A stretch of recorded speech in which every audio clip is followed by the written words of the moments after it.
Achayans gold 20 വർഷത്തെ പാരമ്പര്യം 26 ഷോറൂമുകൾ. Call 8590046916. Harish R നമ്പൂതിരിപ്പാടിന്റെ കാട്ടിലെ ക്രിസ്മസ് കഥകൾ പ്രകാശനം ചെയ്തു. ഓണക്കൂർ സെന്റ് മേരീസ് ഓർത്തഡോക്സ് വലിയ പള്ളിയിൽ നടന്ന ചടങ്ങിൽ വികാരി ഫാദർ വിപിൻ സാബു പാടത്ത് പ്രകാശന കർമ്മം നിർവഹിച്ചു. രാമമംഗലം ഹൈസ്കൂൾ അധ്യാപകൻ ഹരീഷ് ആർ നമ്പൂതിരിപ്പാട് രചിച്ച ബാലകഥാ സമാഹാരം കാട്ടിലെ ക്രിസ്മസ് കഥകൾ പ്രകാശനം ചെയ്തു. ഓണക്കൂർ സെന്റ് മേരീസ് ഓർത്തഡോക്സ് വലിയ പള്ളിയിൽ നടന്ന ചടങ്ങിൽ വികാരി ഫാദർ വിപിൻ സാബു പാടത്തിൽ നിന്ന് പ്രശസ്ത സിനിമ തിരക്കഥാകൃത്തും എഴുത്തുകാരനുമായ പോൾസൺ സ്കറിയ ആദ്യ പകർപ്പ് ഏറ്റുവാങ്ങി.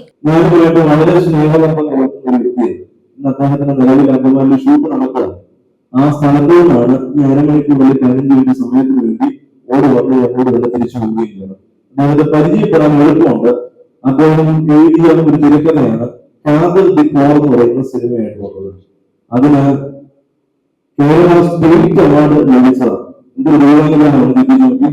എഴുതിയ രണ്ടാമത്തെ തിരക്കഥയ്ക്ക് കേരള സംസ്ഥാനത്തിന്റെ ചലച്ചിത്ര പുരസ്കാരം ലഭിച്ചു എന്നുള്ളതും ശ്രേഷ്ഠത. ക്രിസ്മസ് കാലത്ത് കാട്ടിൽ നടക്കുന്ന ക്രിസ്മസ് ആഘോഷങ്ങൾ ഭാവനയിൽ കണ്ട് കാട്ടുമൃഗങ്ങളെ കഥാപാത്രങ്ങളാക്കി കുട്ടികൾക്കും മുതിർന്നവർക്കും ഒരേപോലെ രസിക്കുന്ന രീതിയിൽ എഴുതിയ കുട്ടിക്കഥകളുടെ സമാഹാരമാണ് കാട്ടിലെ ക്രിസ്മസ് കഥകൾ.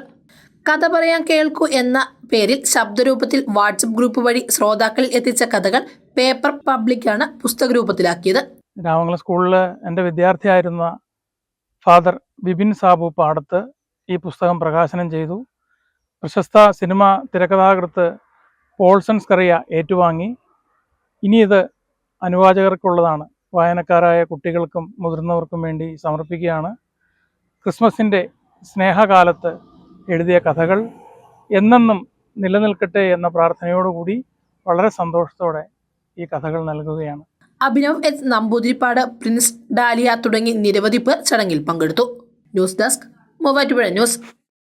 എന്റെ കാഴ്ചയ്ക്ക് ചില ബുദ്ധിമുട്ടുകൾ അനുഭവപ്പെടാൻ തുടങ്ങിയത് ഈയിടെയാ. ആദ്യം ടെൻഷനായി. മകളാ പറഞ്ഞത് അഹല്യയിൽ പോകാൻ. അഹല്യയ്ക്ക് 30 വർഷത്തെ പാരമ്പര്യവും വിശ്വസ്തതയുമുണ്ട്.